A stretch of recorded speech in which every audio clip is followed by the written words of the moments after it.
Legoland Windsor is the most visited theme park here in the UK. That beats out parks such as Blackpool Pleasure Beach, Alton Towers and Thorpe Park. This fantastic family-focused theme park has many fantastic flat rides, water rides and dark rides, although it's slightly lacking on the coaster department.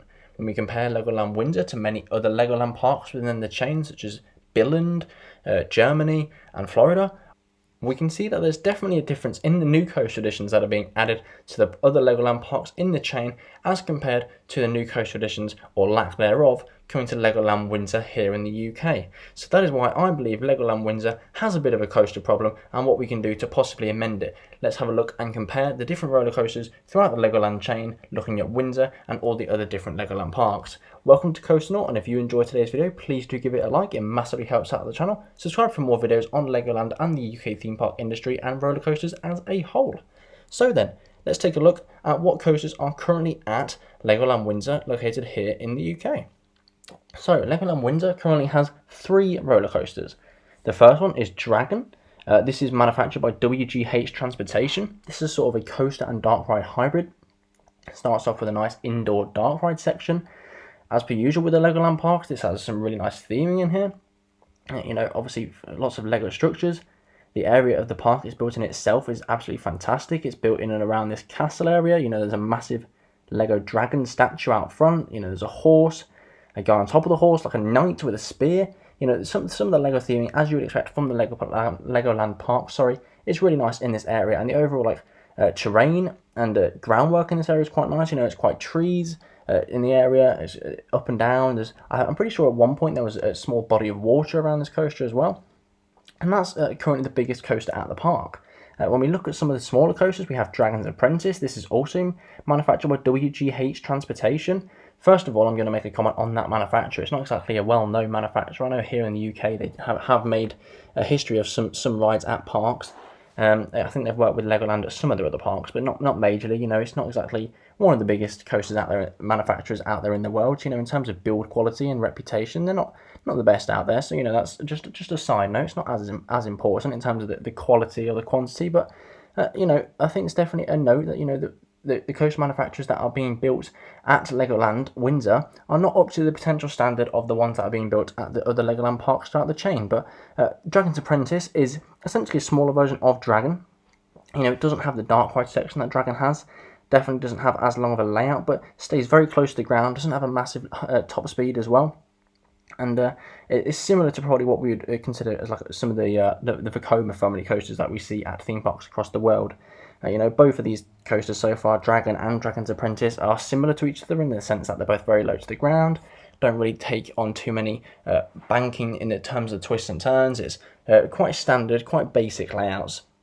When we talk about even Dragon, the biggest one, I wouldn't even really take that over a lot of, like say, Vekoma family coasters or Zierer family coasters that we see and Zamperla around the world these days, but neither of them are great. And then that's obviously backed up with a Duplo Dino coaster. This is an ART Engineering Junior coaster, and this truly is a true junior coaster. There's a height of 9.8 feet, which is laughable. It's not even 10 feet tall. Obviously, I'm laughing at that, but this is made for juniors, and especially Legoland, a very family-focused theme park. It is very important to have rides, and the whole family can enjoy. When you go as a family, you're likely to go there with younger guests, maybe not even really necessarily teens.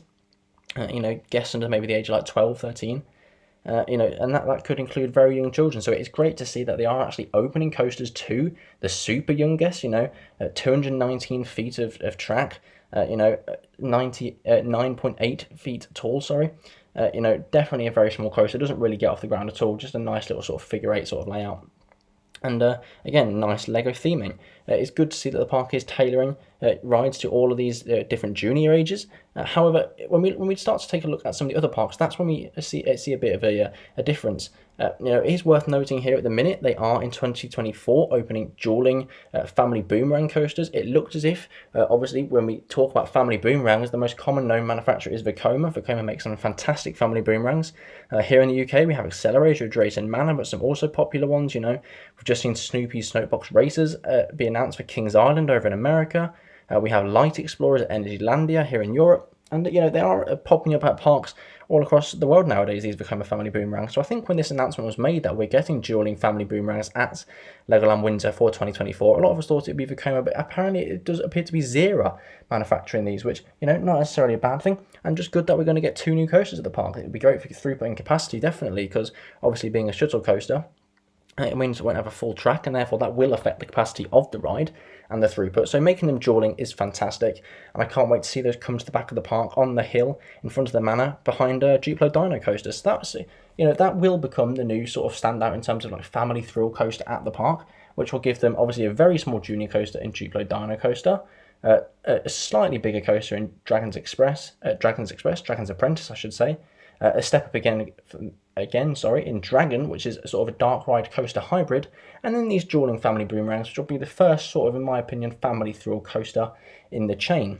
Now, let's take a look at some of the parks around. When you look at Legoland Florida, this is a good example because this has a definite, very different set of coasters to the Windsor Park. First of all, it's got a Mack Rides Large Park Wild Mouse.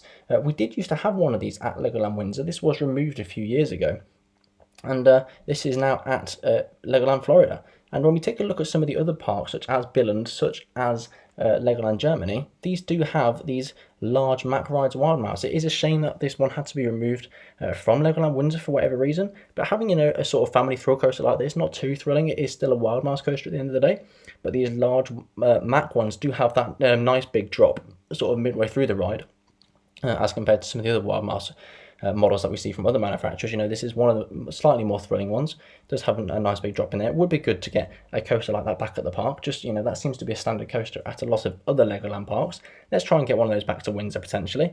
But they also have Coastersaurus, which is a nice Martin and Fleming's family wooden coaster, similar to some of the Gravity Group wooden coasters.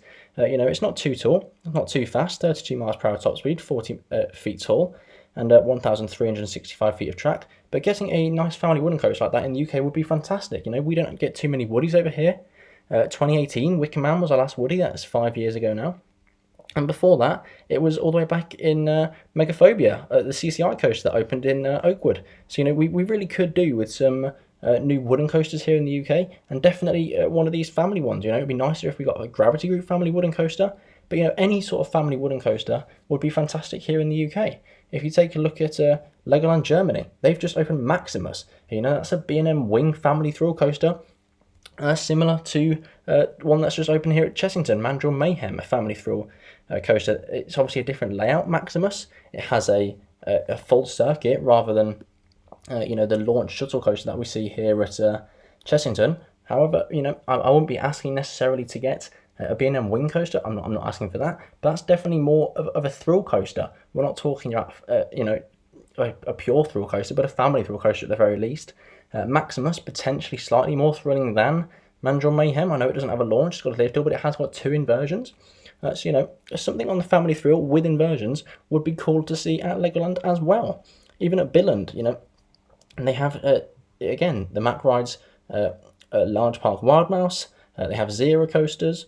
Polar Explorer, slightly bigger, with a lot of theming.